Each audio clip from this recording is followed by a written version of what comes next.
to Live Like an Acrobat. I'm your host, Shenea Stiletto, two-time world champion in acrobatic gymnastics, USA Gymnastics Hall of Fame member, World Acrobatic Society inductee, and Cirque artist. Please make sure to check out the circuspreneurblog.com for extended conversations and interactive content of each episode of the Live Like an Acrobat podcast. Please consider making a donation to the Live Like an Acrobat podcast. You'll find the information available for donations in the show notes.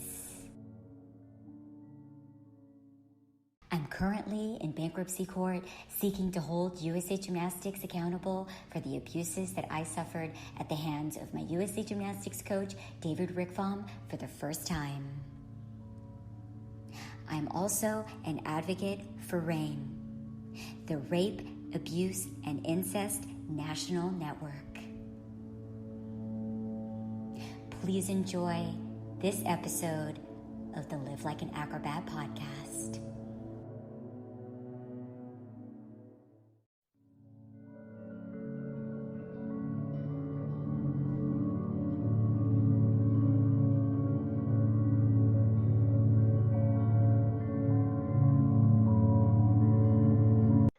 This episode of the Live Like an Acrobat podcast, I will discuss how the Metoo movement has personally affected me within my circus arts career, as the Metoo movement has finally found its time within the circus arts community at large, as circus artists around the world are revealing their horrific encounters of abuse in all forms while working within the circus arts.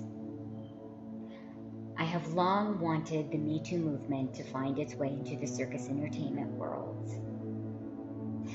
I dedicate this episode to the life and continued calls for justice for world-class Ukrainian circus hula hoop artist Alla Klyshta, who was taken from this earth too soon and too tragically.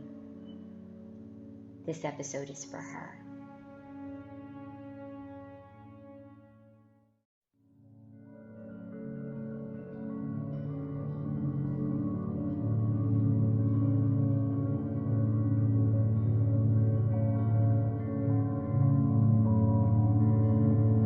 I was working in Germany last summer when I was told out of the blue one day that Ukrainian circus hula hoop artist Alla Klyshta had died a few weeks prior, and that not only had she died at the tender age of 33, but that she was suspected to have been murdered by her ex-boyfriend that she had still been performing with at that time.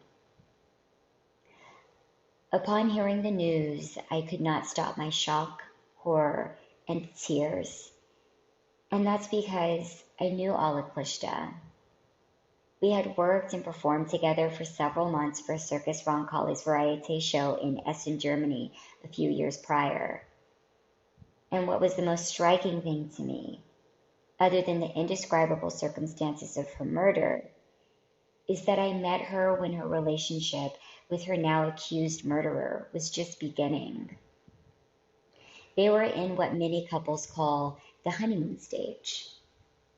She was so happy, and he came often to sit in the women's dressing room backstage to assist her or just to pay a visit. After our contract together ended, she joined forces with him and, due to her business savvy, had them working all over. Alla Klyshta's footprint in the circus world was strong, and he was along for the ride. I could not for the life of me imagine that fast forward years later, this man, who I will not name, is alleged to be the only suspect in her brutal end. Alla Klyshta and I were not super close friends after we worked together, but we would speak ever so often online.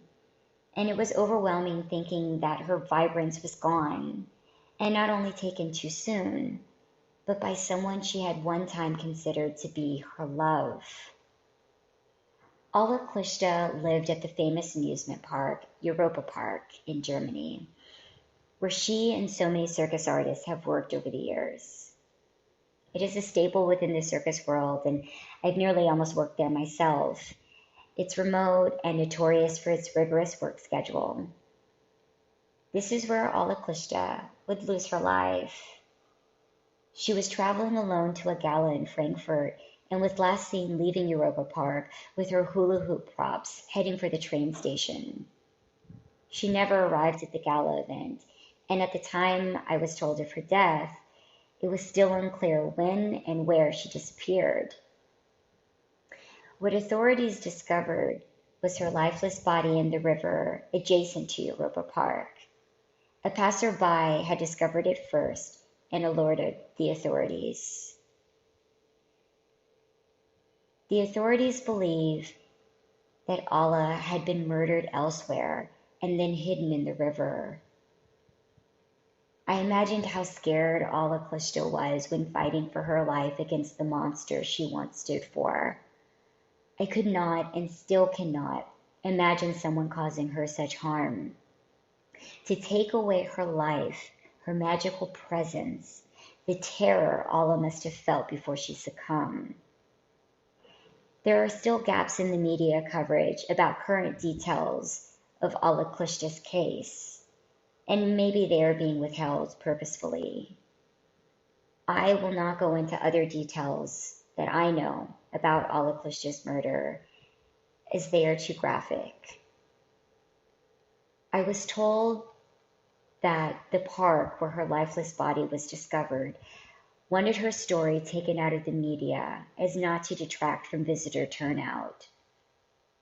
Nothing disgusts me more to suggest that her story, her life, would fail to be fought for, unlike the way Alla Klyshta fought for others during the time I knew her almost daily. She was such an activist. The fact that money and Europa Park attendance can be respected over the life of one of their own who served the company with years of her talent is heartless, much like the sick individual who took Alla from this earth. I thought as I cried and cried about her family that she left behind, that she worked so hard for, and again, what it was like for them to receive the news from so far away, as most of us artists are usually so far away from loved ones.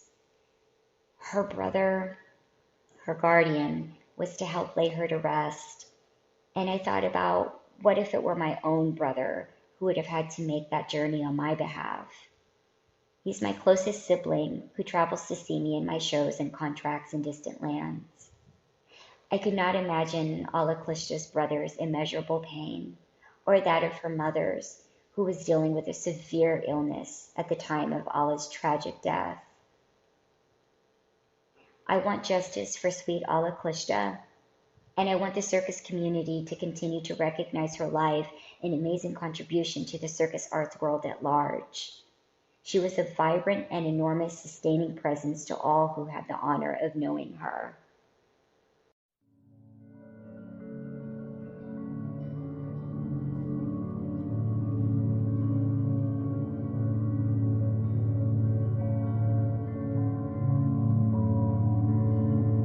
Alla Klyshta's murder echoed that of another circus killing that I had heard about and that also made it to the headlines.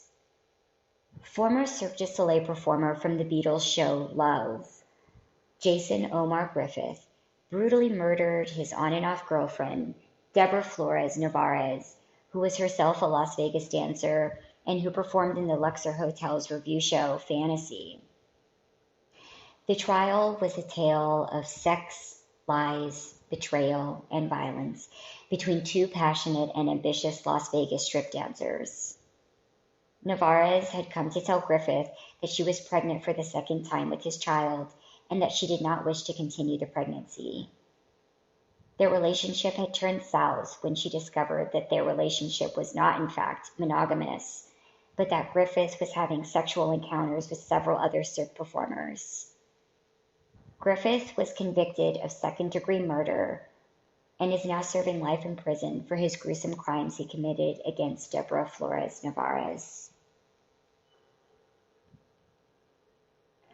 I wanted to focus on Alla Klyshta because I realized instantly when I heard what happened to her that it could have easily have been me or any of the other freelance female circus performers I know all over the world. She and I had even taken a trip to the same island in Thailand within a couple of months of each other and hadn't even known it. And this was shortly before she died.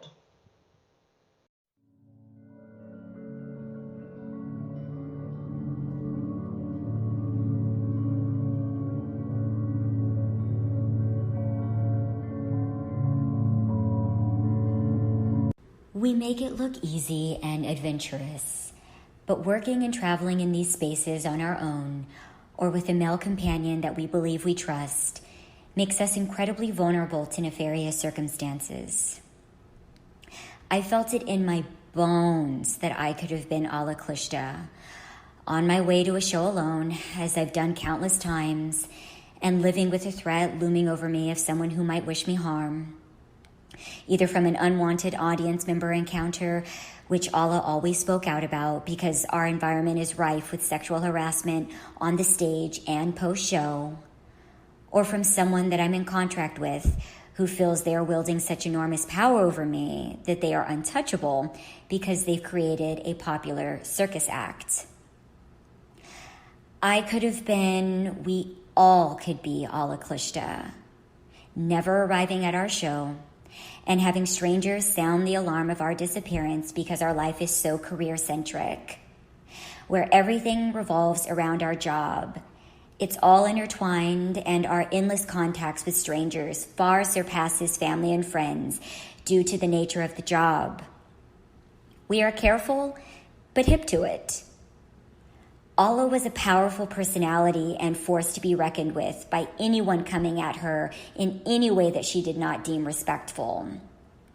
I loved her for that, and she would tease me for being too nice and smiling and naive, and she loved doing my hair better than I did, which was a fact, and I looked amazing when she did it. She loved So You Think You Can Dance Ukraine, and we'd watch it together all the time in the dressing room, before or after we went on stage. Alla loved my circus duo, and I would meet her friends in Ukraine online as the girl in the white dress. She was always so proud of me. It was Alla's idea for us to join a dance number in the dinner theater show we were in together, and she made it her mission to have all of the specialty act female performers buy the necessary shoes specifically for the act. She wanted us to have fun and grow together. Alla Klyshta fought her whole life to have a circus career, and she put in the work and cared deeply for taking care of her family and was a valiant activist for her country, Ukraine, during their time of unrest and war, during the time I knew her. She drove hours to protest before coming to the show at night, and I was so inspired. She loved her country and was loud about it. You didn't get away with anything with Alla. She was that sharp in English, Russian, German, and even learned Spanish to communicate with her new boyfriend, which turned into her alleged murderer.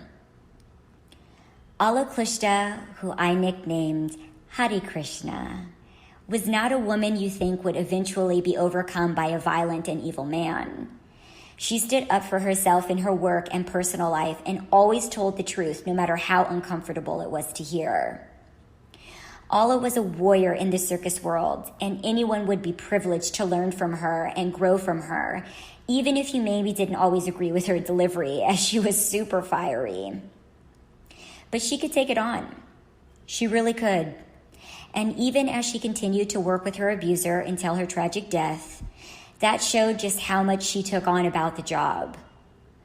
Alla got that many times. It's just not that easy to lose out on your livelihood when personal relations go south, and the awful place you can feel stuck in when things go horribly wrong within a once budding partnership. This again could have easily have been me. I say that again to give voice to just how abusive my own circus duo partnership was.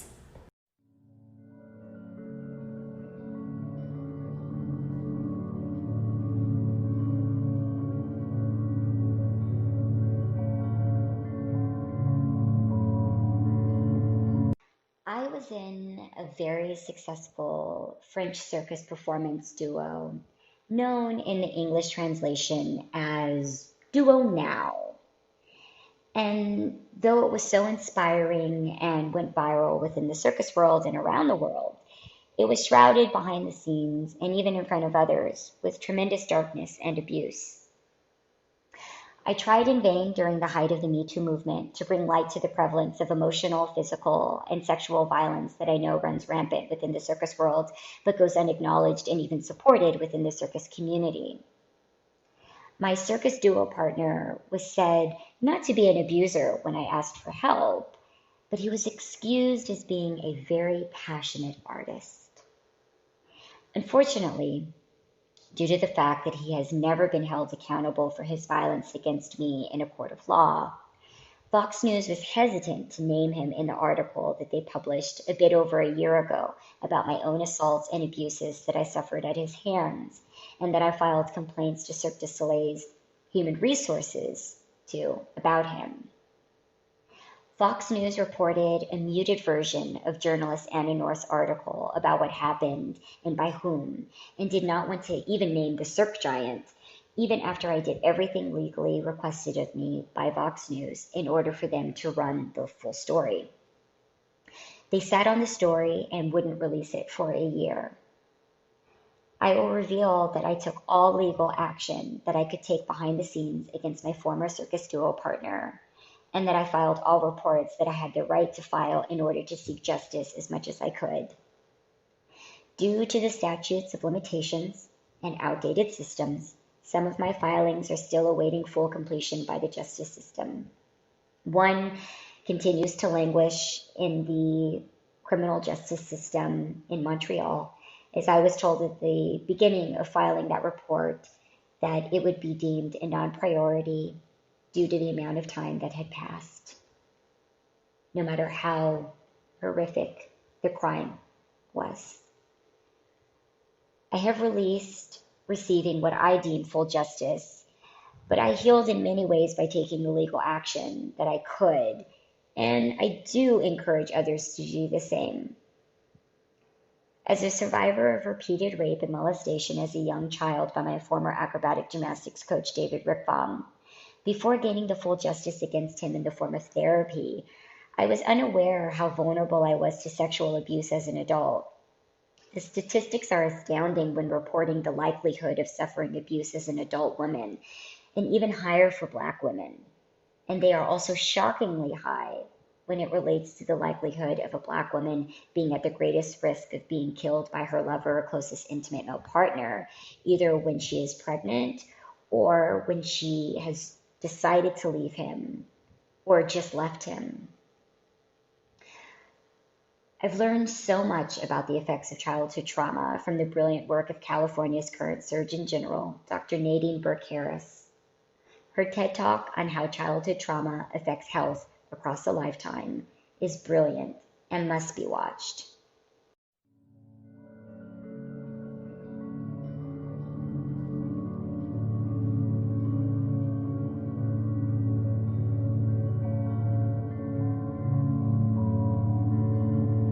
Had I known and had I had proper treatment, I likely may have never fallen prey to the predatory behaviors of men within the circus world. When you've been abused as a kid, you are boundaryless as an adult. When you've never known how to say no because you only know how to be violated, it can be a very dangerous thing to go into the anarchical world that is circus, where the egos are dangerous and high levels of abuse play out right in front of others and is completely normalized. I was totally shocked the first time my circus partner acted out abusively towards me, when he nicknamed me the N-word and began humiliating me daily about different aspects of my body and private parts. I was stunned at his ability to rage in endless anger, to snap and lunge at me when he felt disrespected, to be chased backstage after not performing up to his standards, and ducking in the circus tent kitchen as he threw whatever he could get his hands on at me. I was shocked as others watched in horror, but did nothing other than to say he just expected excellence and high standards, and that I should enjoy and remember just how amazing the act was.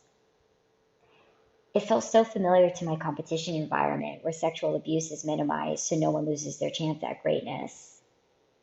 I could think of nothing more sinister than to suggest that a circus act was more important than my safety and sanity, yet I heard it time and time again to encourage me to stay with my abuser, even when his sexual advances turned violent against me, and another female circus artist confided in me that he had taken advantage of her sexually too. I was paralyzed by it all, the reoccurring assaults and the physical violence during imposed endless hours of rehearsal where I wouldn't be caught from a skill if he was in a bad mood, or how he wanted to control every aspect of everything we did, be it costumes, makeup, or hair. He wanted to be the ultimate authority, no matter how much I protested that partnerships were a unified effort of two voices. Or his incessant calls to my phone throughout the day when I refused to engage with him. He wouldn't stop until I answered, and would try to force me to spend hours on the phone speaking about work, or he would find an opportunity to cry and express that he didn't want me to leave him and that he would change. The way he stalked me, much like how my former acrobatics coach did before his eventual arrest, was too eerily similar. Or when he gave me a drink spiked with alcohol, knowing how important my sobriety was to me. Years of sobriety ruined with just one sip as he stand there with a smirk on his face. Or how he raged about his circus partner before me endlessly, wishing the most evil things upon her because she had left him. The way he laughed over me after he finished himself. He never changed. It only got worse. Excuses for his behavior were always that he's married. It's his culture. He's a very open guy. He's an artistic genius. He's so hot. He's from circus school. I heard it all, but mostly I was told when I cried to those around me in panic and shock, isolated from anyone that I could trust, that the act we performed together was so sensual and passionate and popular, was everything to live for and to show up for.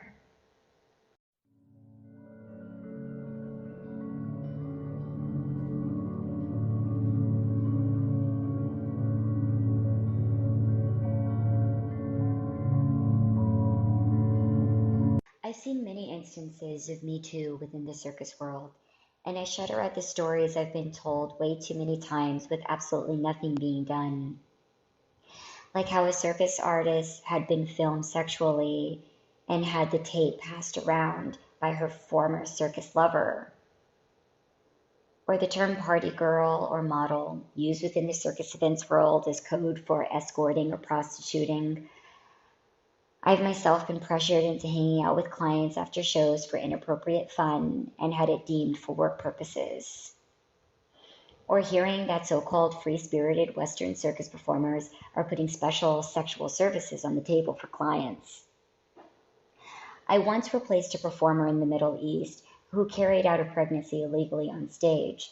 Illegal because she was unwed, as she was forced to continue to assist her magician boyfriend, who did not want the baby, continued to deny that it was even his, but couldn't afford to lose her as she handled all aspects of the show for him.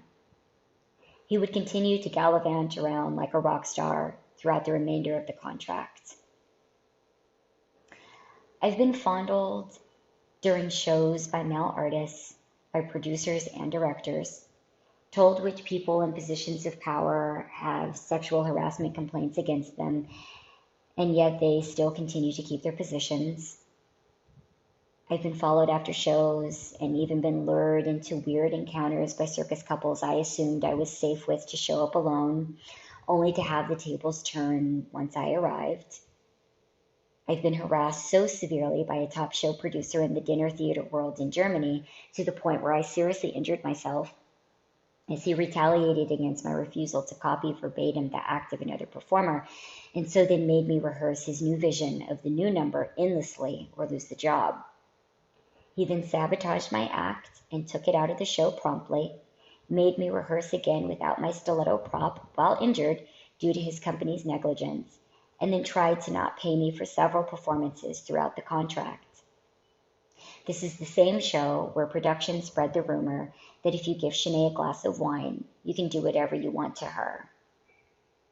I've had a female circus performer use her special connection to a prominent director in order to get my contract canceled.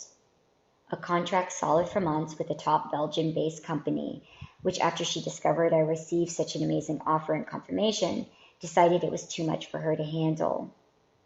I literally received the cancellation email the day after I told her about the contract, and after she told me all about her special connection to the director.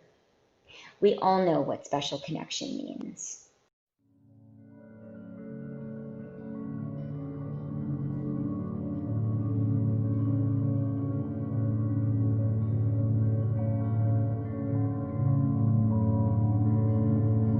The sad irony of this entire situation with my former circus duo is that it played out during a time of tremendous would-be empowerment for me, where I was finally receiving justice against my acrobatic gymnastics coach, David Rickbaum, in the court of law. Living with my abusive circus partnership while preparing to testify was more humiliating than words can express. He even told me at one point that my case reminded him of one of his former circus duo partners, and that all of us gymnasts were just the same. His response to the case was also that he'd had sexual encounters with young girls while in circus school in Montreal because it was normal. And so if my coach was a pedophile and rapist for doing the same thing, what did it make him? I could not understand how I was putting up with such severe abuses while demanding justice for abuses perpetrated against me at an earlier time in my life.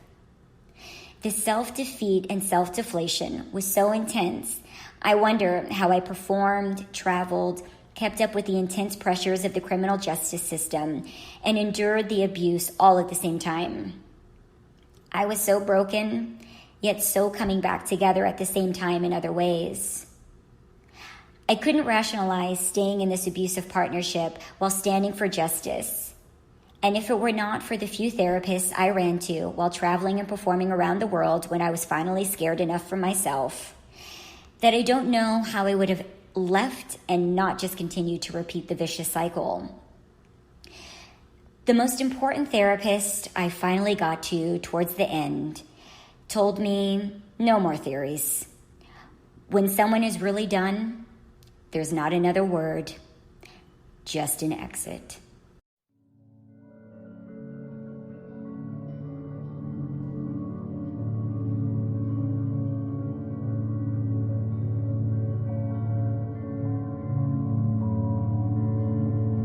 What we don't speak about in circus will continue to haunt us and run us.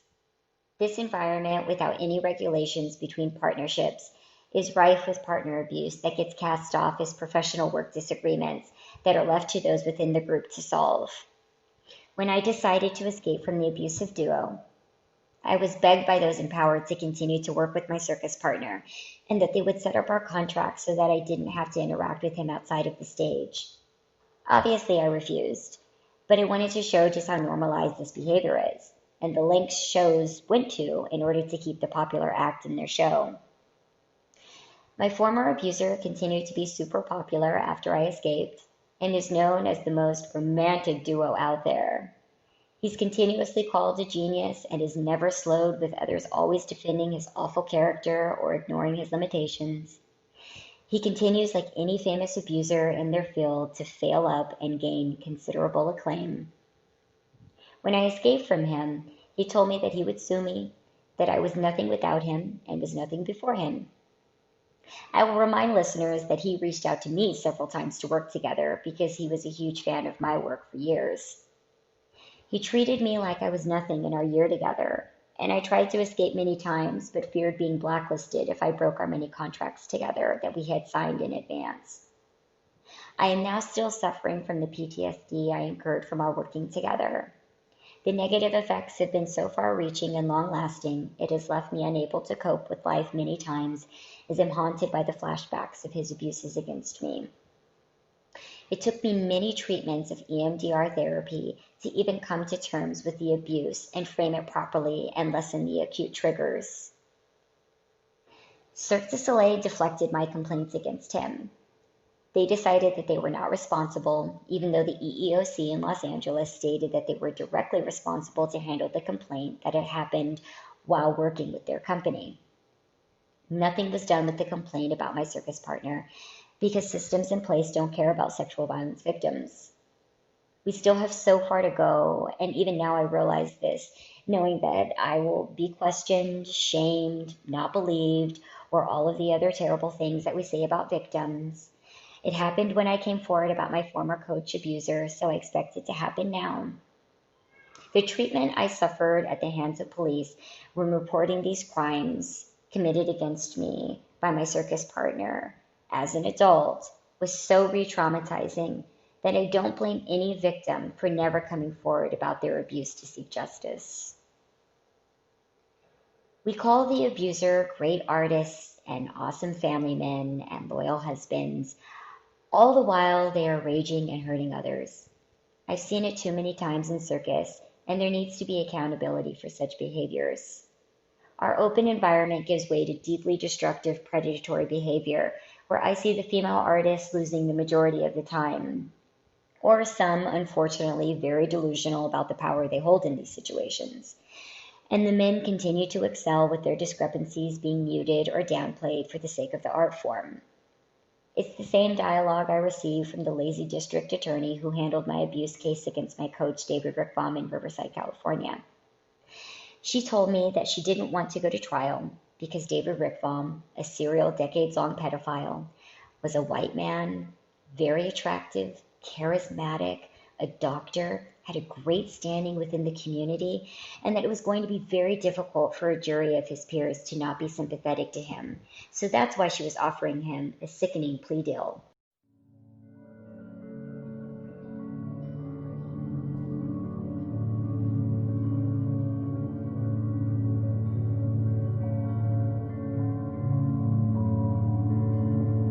Listening constantly over the years since I escaped my abusive partnership to those telling me I should have never left it or not being interested in my telling of how horrible it was has been very traumatizing to say the least.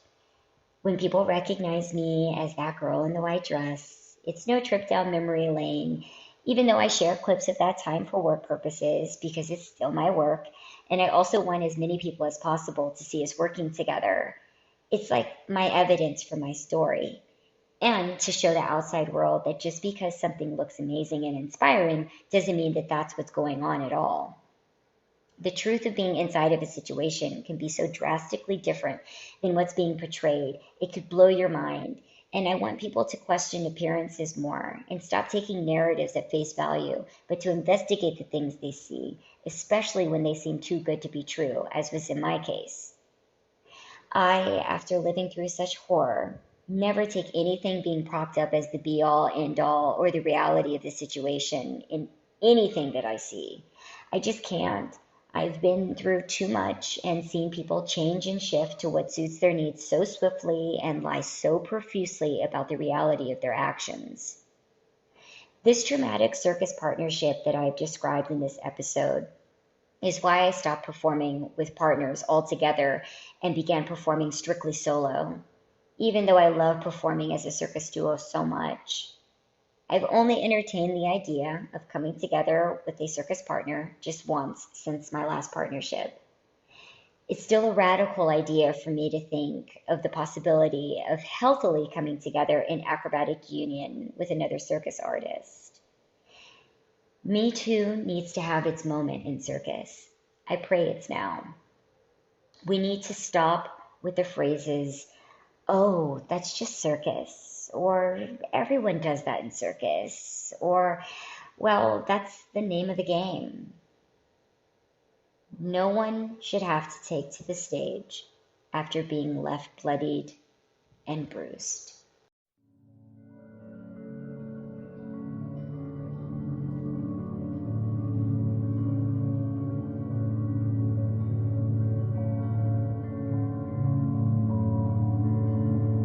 Thank you for joining me on this special episode of the Live Like an Acrobat podcast. I want to send love to all of the brave survivors out there of sexual abuse, sexual assault, in all of its forms that it takes as it ravages the lives of all of those unsuspecting victims who find the strength within themselves to rise again each day, even in the face of never receiving full justice, and even after they have. For all of those survivors, I stand in solidarity with you as I say, me too.